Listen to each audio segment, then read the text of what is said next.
इस वक्त हम हुबली के मोहम्मद शाह दरगाह के करीब मौजूद हैं। आप देख सकते हैं ये वही दरगाह है जो 2 दिन से विवाद में चल रहा था। जो मस्जिद का हिस्सा को शहीद किया गया और जो दरगाह थे, जो मजार शरीफ थी, उसे बाजू में शिफ्ट किया गया। फिलहाल आप देख सकते हैं मेरे पीछे यहाँ पर रोड क्लीन किया गया है। जो 2 दिन से पूरी तरह से बैरिकेड लगाए गए थे, अब पूरी तरह से लोगों के लिए आने जाने के लिए रास्ता क्लियर किया गया है। मामला पूरी तरह से शांत है और हुबली के और धारवाड़ के लोग खास करके अमन का माहौल बनाए रखा है। चाहे वो हिंदू कम्युनिटी हो या मुस्लिम कम्युनिटी हो, सब अमन से हैं। इस कोर्ट के आदेश के फैसले के मुताबिक ये कार्रवाई की गई है। मैं बिल्कुल हुबली में महमूद शाह दरगाह पर मौजूद हूँ। आप मेरे पीछे देख सकते हैं ये वही महमूद शाह दरगाह है। तो यहाँ पर चाहे वो हिंदू हो मुस्लिम हो, ये अकीदा रखते थे और अपने अकीदे के तहत इस दरगाह की ज़ियारत को आते थे। कहीं ना कहीं इनमें नाराज़गी नज़र आ रही है, मगर कोर्ट के फैसले के हिसाब से ये कार्रवाई की गई है। 20 दिसंबर 2022 को कोर्ट की सिंगल बेंच ने ये आदेश दिया BRTS प्रोजेक्ट के तहत 44 मीटर रोड BRTS को कब्जे में दी जाए। उसके बाद यहाँ के मुकामी प्रशासन के अंडरटेकिंग में इस मस्जिद को शहीद किया गया और जो दरगाह हजरत की थी, उस दरगाह की मज़ार को, मज़ार पाक को वहाँ से निकाल कर पीछे वहाँ पर तकसीम की गई है। फिलहाल मामला शांत है। इसकी पूरी जानकारी हम लेंगे हुबली के वक़्फ़ चेयरमैन से, तो चलिए उनसे ही बात करते हैं। कर्नाटक के हुबली में एक विवाद जोरों पर पकड़ा हुआ है। आपने सुना होगा बहरी देवरकप महमूद शाह काजी दरगाह का विवाद, जहां की मस्जिद को शहीद किया गया है और जो हजरत की जो मज़ारे मुबारक थी उसे हटाया गया है। एक बड़ा बवाल इस पर मचा हुआ है। हर तरफ हुबली की चर्चा इस दरगाह की है। तो हम इस वक्त हुबली में मौजूद हैं और मेरे साथ इस वक्त हुबली के अंजुमन चेयरमैन मोहम्मद यूसुफ सवनूर साहब भी मौजूद हैं। तो मैं पहले सर आपका हमारे साथ बात करने आपने अपना कीमती वक्त निकाला, इसके लिए मैं आपका शुक्रगुजार हूँ। जी, पहले मैं ये जानना चाहता हूँ, जो महमूद शाह दरगाह है ये कितनी साल पुरानी है? अस्सलाम वालेकुम रहमतुल्लाहि व बरकातुहू। ये दरगाह शरीफ 200 से ज़्यादा साल की दरगाह शरीफ है। हमें सुनने में आया है इसकी तारीख जो है पिरान पीर दस्तगीर के सिलसिले के ये साहिब है। दीन इस्लाम की तबलीग के लिए अलग अलग इलाके में अलग अलग अल्लाह वालों को वलियों को अल्लाह ताला ने हुजूर के सदक़े में भेजा गया। तो ये महमूद शाह कादरी, मोहम्मद शाह कादरी नाम से जाना जाता है, बैरिकप दरगाह में है।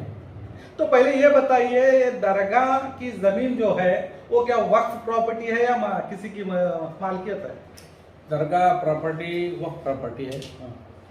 मस्जिद जो है ये जो है एक वहाँ के चेयरमैन बने थे कमानगढ़ साहब, उस वक्त उनकी वो प्रॉपर्टी उनकी है। उन्होंने चेयरमैन के दरमियान जो है मस्जिद को बनाने की इजाज़त दी, खुद घर खड़ के बनाए, कंट्रीब्यूशन चंदा वगैरह लिया गया। मगर उन्होंने ये ज़मीन दरगाह कमेटी के नाम नहीं की, वक्फ बोर्ड में एंट्री नहीं हुआ है। अच्छा, तो आपके हिसाब से ये वक्त में नहीं आती है ज़मीन? दरगाह एक ही है, मस्जिद नहीं है। मस्जिद नहीं है।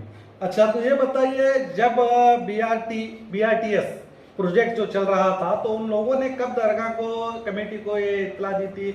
बताया जा रहा है कि जब नोटिस दिया गया था तकरीबन 8-10 साल पहले। ये 2000 मेरे साथ 2012 का मामला है जी। नोटिस दिए कि हमारा ये खबर करने वाले हैं, एक्विजिशन के लिए डाला गया था।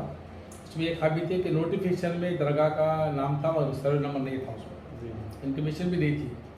तो ये मामला जो है कांग्रेस गवर्नमेंट में, सिद्धरामैया के गवर्नमेंट में चला था। यहाँ के हमारे HK पाटिल साहब, AM साहब, भैया साहब, हमारे माने साहब, उदय कुलकर्णी साहब, हमारे टमाटर साहब, पूरे लीडर्स मिलकर सिद्धरामैया से मुलाकात की। उन्होंने BRTS के MD को बुलाकर कहा कि यहाँ पर फ्लाईओवर कर ले ताकि मसला जो है ख़त्म हो जाएगा। ये PMC के लिए हो जाएगा, दरगाह शरीफ के लिए होगा। सब किसी धर्म को तकलीफ ना करो, चाहे हिंदू धर्म के मंदिर हो या मुसलमानों के दरगाह शरीफ मस्जिद हो, ना हो नहीं पाए, इसलिए उन्होंने ऑर्डर किया कि यहाँ पर फ्लाईओवर किया जाए। मतलब 2012 को जितने भी उस रास्ते में जो भी चाहे वो दरगाह हो या मंदिर हो, उन सभी को नोटिस दिया गया था। सबको दिया गया। जी जी। तो उसके बाद चाहे दरगाह कमेटी हो या अंजुमन की तरफ से आपने क्या अंजुमन को हमारा मामला जो है 2 साल पहले आया जी, इसके पहले नहीं था। BRTS का मामला जो है दरगाह कमेटी चेयरमैन, उनके मेम्बरान और हमारे लीडर्स मिलकर हमारे सिद्धरामा साहब से मुलाकात की। उन्होंने मैं उस वक्त के MD साहब मैडम थे, उनको ऑर्डर किया कि यह जो है प्लान जो है सही किया जाए और किसी को कौन से मजहब के दरगाह हो, मंदिर हो, इसको चर्च हो तकलीफ नहीं दी जाए। तो फ्लाईओवर करो, फ्लाईओवर का जो भी खर्चा हो तो हमारी गवर्नमेंट जो है तैयार है। मामला इम्प्लीमेंट नहीं हुआ है जी। हमारे लीडरों की जिम्मेदारी थी कि जब CM ने कहा तो इम्प्लीमेंट करके जोर करना चाहिए था। वो सर यूटी खातिर कुछ वहाँ के ये थे उस वक्त थे उनके परसों उन्होंने कहते हैं जब वहीं पर आता कोई लीडर आकर मुझे यहाँ मुलाकात नहीं हुई, ये कल का परसों कहना है भाई, जो बेलगाम में गए थे मालूमात पड़ी। तो मेरा मतलब है कि हमारा फॉलोअप नहीं है जी, फॉलोअप नहीं है। हम सब लोगों ने अंजुमन के जब हमारा अंजुमन के पास आया तो मुतला की जमात को उबड़ी के पूरे लोगों को जमाया गया, तंजीम बुलाया गया, लीडर्स को बुलाया गया। तो मामला उन्होंने अर्जी दी कि दरगाह कमेटी ये मामला जो अंजुमन बड़ा मामला है, मुतला की जमात को बुलाया जाए, कतई फैसला लिया जाए। कब आया आपके पास ये 2 साल पहले, कोरोना के पहले। मतलब 2012 को नोटिस देने के बाद ये कानूनी कार्रवाई उन्होंने उस वक्त ये की थी ना दरगाह कमेटी वालों ने? नहीं, कानून कार्रवाई नहीं हुई थी, खाली एक गवर्नमेंट ने कोशिश की जा रही थी। मैंने सुना था उन्होंने स्टे लिया था, लोअर कोर्ट गए थे वो, ये एप्लीकेशन डाला हुआ था, चल रहा था, स्टे नहीं हुआ था। अच्छा। जब मामला अंजुमन के अंडर में उन्होंने एप्लीकेशन दिया कि अंजुमन मामला है, सब मुतल्लिक़ कराया जाए। उन्होंने कब दिया सर? 2 साल पहले। 2 साल पहले, यानी कि मान लीजिए 2020 को वो आपके पास आए। हाँ, कोरोना के पहले आया। अच्छा, जब तक कोई कानूनी कार्रवाई उस दरगाह के बारे में नहीं चल रही थी? नहीं, एप्लीकेशन डाला गया था, प्रोसेस चल रहा था, कुछ भी कार्रवाई नहीं थी। मतलब वो कोर्ट स्टे को नहीं हुआ था। मतलब कोर्ट को गए थे, स्टे नहीं हुआ? स्टे नहीं हुआ। अच्छा, जब मामला हमारे पास आया तो मैंने अंजुमन के मीटिंग में पास हुआ कि अंजुमन में इन्वॉल्वमेंट की जाए। मामला हुडी का है, कुछ हुआ तो फिर हुडी को तकलीफ होती है, मामला अलग है, हमारा इस्लामी का मामला है, हमारे मजहब का मामला है। तो मैं नासिज ने दरगाह कमेटी मेंबर लेकर बदबनाब महल्ले जो सीनियर एडवोकेट है बेंगलोर में, पहले से अंजुम इस्लाम हुबली के जो भी मामला थे उनको दिया जाता है। और जाने के बाद 2 दिन का बैठक होने के बाद उन्होंने रिट पिटीशन फाइल किया, रेडी किया। तो हमारे FP पार्टी के जरिए से FP पार्टी के जरिए से दाखिल किया गया, उसी दिन स्टे होगा। अच्छा, स्टे होगा कब? 2020 में हुआ स्टे? 2019 में होगा। 2020 में जब आपके पास आए तो आपने कानूनी कार्रवाई शुरू की तो स्टे ले लिया। तो यही ऑर्डर में क्या था, जब तक के डिस्पोज ऑफ नहीं होता, जब तक उसको स्टे रखा जाए, तो अब तक भी स्टे था। अच्छा, कार्रवाई की उस वक्त लास्ट 1 महीना पहले हमने कहा कि वक्फ बोर्ड की प्रॉपर्टी वक्फ बोर्ड इम्प्लीमेंट कर रहे हैं। ये वक्फ बोर्ड इम्प्लीमेंट जब हुआ 1 महीने के पहले हुआ है।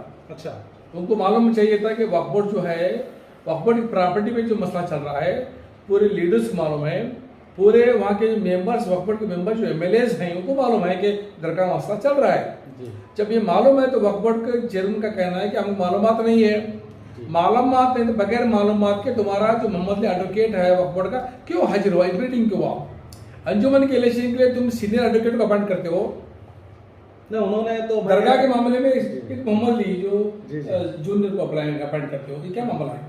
अब तुम्हें कह रहे हैं कि मालूमात नहीं। अब आपको जो उन्होंने स्टेटमेंट दिया है, आप बोले सर सही है, वो कह रहे हैं कि अंजुमन कमेटी इलेक्शन में बिजी थी, उन्होंने इलेक्शन के ताल्लुक से हमसे बात की, मगर दरगाह का जो डेमोलिशन का जो आदेश हुआ उसके बारे में हमसे कोई मालूमात उन्होंने हमें दी नहीं।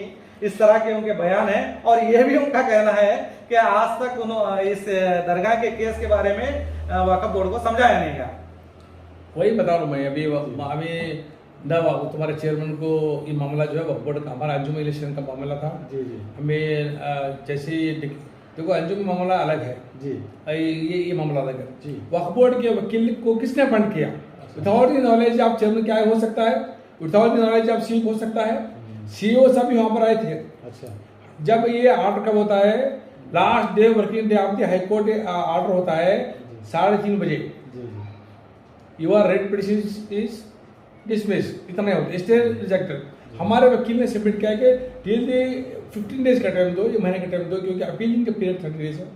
Will go for the appealing, आप कंटिन्यू स्टे करने को टिल दैट हमें अपील करेंगे, डबल बेंच बेंगलुरु में सिटिंग है करेंगे, छुट्टी है। तो जज ने एक्सेप्ट नहीं किया, क्योंकि ये जो है मामला, पूरा मामला दरगाह मस्जिद का मामला, डमलिश मामला प्रहलाद जोशी के अंडर में चल रहा है। अच्छा, जिसे भी पूछो, डीसी पूछो, नहीं साहब सेम बात करो, सेम बोलता है नहीं मेरे हाथ में क्या नहीं, प्रहलाद जोशी के अंडर में। तो मामला प्रहलाद जोशी के अंडर में ये जो हमारे मुसलमानों के दरगाहों मस्जिद के मामले चला है, उनके जरिए हुआ है। लास्ट डे उन्होंने प्रोनाउंस कराया, 35 डेज पहले आर्गूमेंट होता है, बात समझने की बात बता रहा हूँ आपको। The control of the government on जुडिस 100% done by the government of Karnataka, क्योंकि 35 डेज के बाद भी और लास्ट डे होता है, 1 घंटे पहले क्लोज हो रहा है कोर्ट, छुट्टे जाते हैं। तो आप समझ जाएंगे, समझ में आया होगा कि मामला जो है जुडिशरी में भी गवर्नमेंट ऑफ कर्नाटका इन्वॉल्वमेंट हुआ है। वो जो ऑर्डर चाहिए था वो ऑर्डर करा के हमने, हमारे सामने और दो एडवोकेट ने और 2 सिविल इंजीनियर ने मेजरमेंट करके एफिडेविट फाइल किया था 1 महीने पहले। क्या किया था, बीआरटीसी के स्टार्टिंग पॉइंट से लेकर आखिरी पॉइंट तक कितना स्क्वायर मीटर है विड्थ जो हमने मेजरमेंट के दिया था। सबसे हाईएस्ट 32 मीटर जो है हमारे दरगाह के पास, 32 मीटर जो है हमारा अंजुमन, हमारा दरगाह का मामला था, वहाँ हाईएस्ट स्क्वायर फीट था। हमने सबमिट किया था, हमें ये भी सबमिट किया था कि एक कोर्ट से एक कमेटी अपॉइंट की जाए, ताकि जो हमारे फरीक पे रहेंगे उनके फरीक पे दे 2 इंजीनियर अपॉइंट करो, जो भी विड्थ आएगा उस पर डिस्कशन करेंगे, इंशाल्लाह उस पर वे मसले हल करने की कोशिश करेंगे। ये 44 मीटर्स का जो BID ये एक जगह में नहीं है, नहीं ये जगह में नहीं है। अच्छा, तो यही ये सिर्फ दरगाह जहाँ पे है वहाँ पर ही 44 मीटर्स का मांग रहे हो, 32 है हमारा ऑर्डर। तो कोर्ट ने आदेश तो 44 मीटर का ही दिया है उनको, बराबर है। कहाँ है अब जो दरगाह का जो इंक्लोजमेंट हो गया है, जो डेमोलिशन किया गया है, अब वो पकड़ेंगे तो 44 मीटर नहीं होगा, उससे ज्यादा हुआ है, उससे ज्यादा हो जाएगा। अच्छा, मतलब आपका कहने के मुताबिक ज्यादा डेमोलिशन किया गया है। सब जगह पे वो अनफाट होना चाहिए ना। और ये भी सुना हो आगे जो रास्ता है वहाँ पे 35 मीटर तक ही रास्ता है।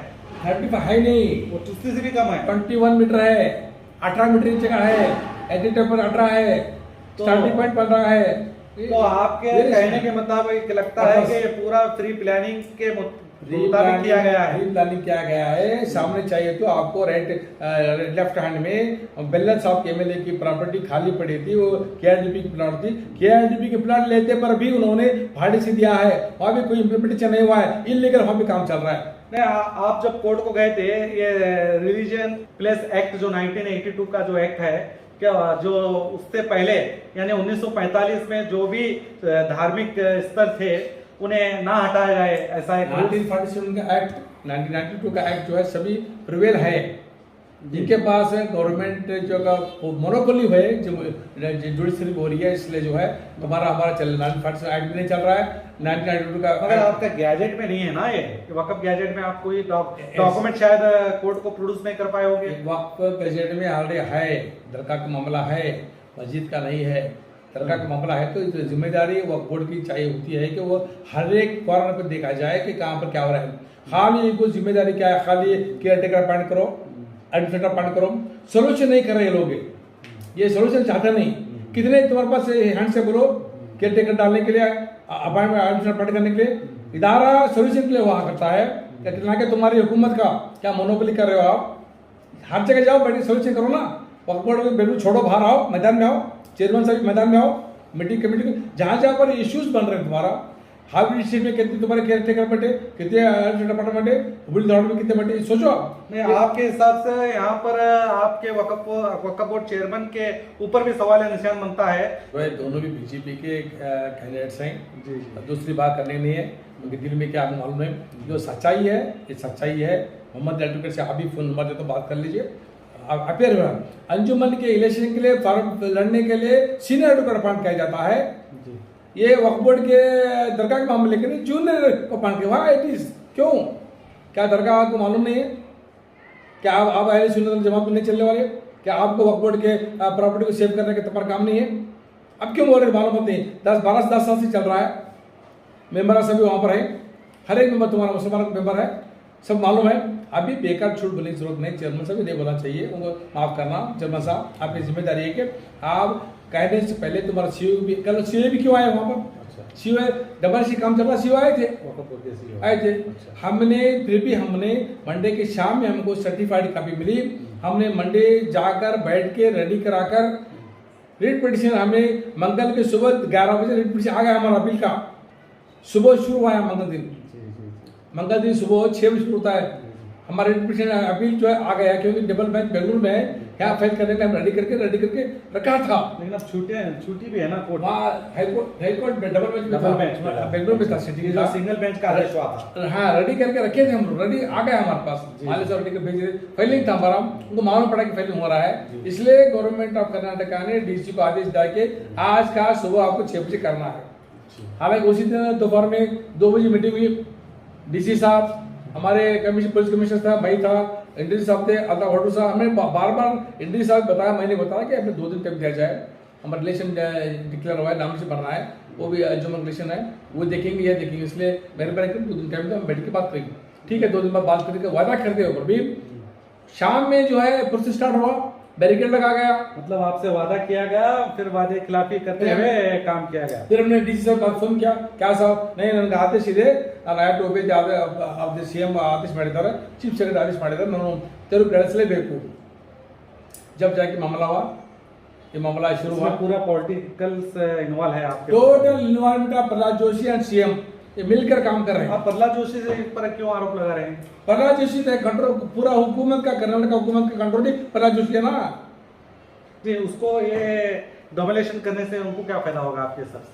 इलेक्शन में वोटिंग एक तरफ हिंदू भाई धर्म की राजनीति चलाई जा रही है, मुसलमानों को अलग किया जा रहा है, हमारे हिंदू भाई को अलग किया जा रहा है, हमारी गलतफहमी है।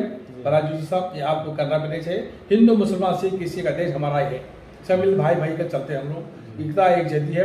क्या तुम्हारे पास ये एहसास नहीं कि वो वोटर्स मुसलमान हो, हिंदू हो, सिख हो, ईसाई, क्या आप वोट नहीं किए? क्या हम टैक्स नहीं भरते हो?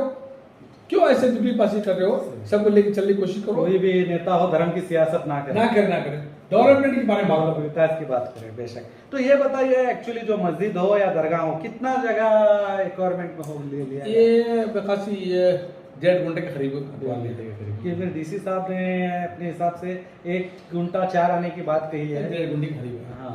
तो कई स्टेटमेंट आ रहे हैं मीडिया में, कोई 4 घंटे, कोई 6 घंटे, यहाँ तक दरगाह कमेटी का एक आइडिया भी वायरल है, उसमें भी कहा जा रहा है कि 4 घंटे 5 घंटे। तो दरअसल हकीकत जनता को बताना है कि कितना रियलिटी है, मेजरमेंट है। मस्जिद को क्रॉस में मार्क किया, क्रॉस में, अब क्रॉस मारेंगे तो स्लैब तो डैमेज होगा, स्लैब डैमेज तो मस्जिद को नहीं पड़ सकता, नमाज डैमेज हो गया आगे। अच्छा, तो वो डिमोलिश करा दी गई, मस्जिद को नहीं बनने के लिए बना दिया गया। तो सिर्फ 1 घंटा जैसे डीसी साहब ने कहा, 1.5 घंटे के करीब जो दिया जाएगा, 62,65,000 क्या उन्होंने कहा है कि सैंक्शन किया गया है। वो 12 साल के पहले की बात कर रहे हैं, अभी तो 2 करोड़ बनता हमारा, 2 करोड़ देंगे आपके हिसाब से 2012 का 10-12 का एस्टिमेट है। हाँ, जब नोटिस आपको दिया गया था, जब का ये आज जो है हम चाहते हैं कि हमारे देखो मस्जिद पूरी चली गई है, जगह चला गया है, उसमें चंदा लगा, लोगों को पैसा लगा है, तो आपकी मांग है कि ज्यादा दे, 2 करोड़ 100% देना चाहिए। हमारी मांग उनसे भी है, पल्ला बस हमारा शटर साहब का एरिया है, शटर साहब से शटर के सबसे गुजारिश है कि 2 करोड़ या 3 करोड़ तुम्हें क्या पैसा लिए मस्जिद बनाना है, और हमें भी आप जो 4-5 एकड़ जमीन देना पड़ेगा, क्योंकि हमारा बहुत बड़ा नुकसान हुआ है, हमारे बहुत बड़ा ठेस पहुंचे, अपने मस्जिद को तो गिरा दिया। क्या अब इस मामले को यहीं खत्म किया जाएगा? क्या आप फिर इससे कानूनी कार्रवाई लड़ेंगे इसके पर? नहीं, विकास कानून करने का मामला नहीं है, क्योंकि मामला खत्म हो गया जी। कानून करने में बचा गया, क्या कर रही है आप, दरगाह बचा है, दरगाह तो शिफ्ट कर दी कानून से। जो परिहार का मामला है उस पर तो लड़ाई पूछना पड़ेगा कमेटी को, और आपने कहा कि आप दरगाह के लिए जमीन भी की मांग करेंगे, तो ये तो लड़ाई चालू रहेगी आपकी? लड़ाई चालू रहेगी इंशाल्लाह। ऐसे मामले बहुत सारे हैं, और भी कहते सीएम करे उसमें क्या और तो मामले है, तो क्या है मामला को बहुत छानबीन करना है। मामला जो है मगर अल्लाह का करम है, अल्लाह के रसूल का सदका है, हम सदके में जो है अमन अमान से यहाँ पर ये मामला है, सुकून नहीं तो बना कुछ बच जाता। तो हमें बार बार दरख्वास्त की गई कमिश्नर को, पुलिस कमिश्नर डीसी के, तुम यहाँ पर नहीं आना, ये जो मामला दरगाह का है शरीयत है, मत में कर लिया, उनका शुक्रगुजार है कि उन्होंने आगे सामान दिया, शुक्रगुजार। चलिए, अंजुमन इस्लामिया कमेटी की जानिब से भी अमन कायम करने की अपील की थी और पूरी तरह से आप देख सकते हैं हुबली पूरे अमन व आयाम से है। और आज जुमा की नमाज में भी खास करके नौजवानों को अमन रखने की बात कही गई, तो बहुत सही तरीके से आप काम कर रहे हैं और हमें अपना कीमती वक्त दिया, आपका बहुत बहुत शुक्रिया। तो ये थे हुबली के अंजुमन चेयरमैन मोहम्मद यूसुफ सवनूर साहब, जिन्होंने हुबली विवाद पर हमें खुलकर अपनी बात उन्होंने रखी।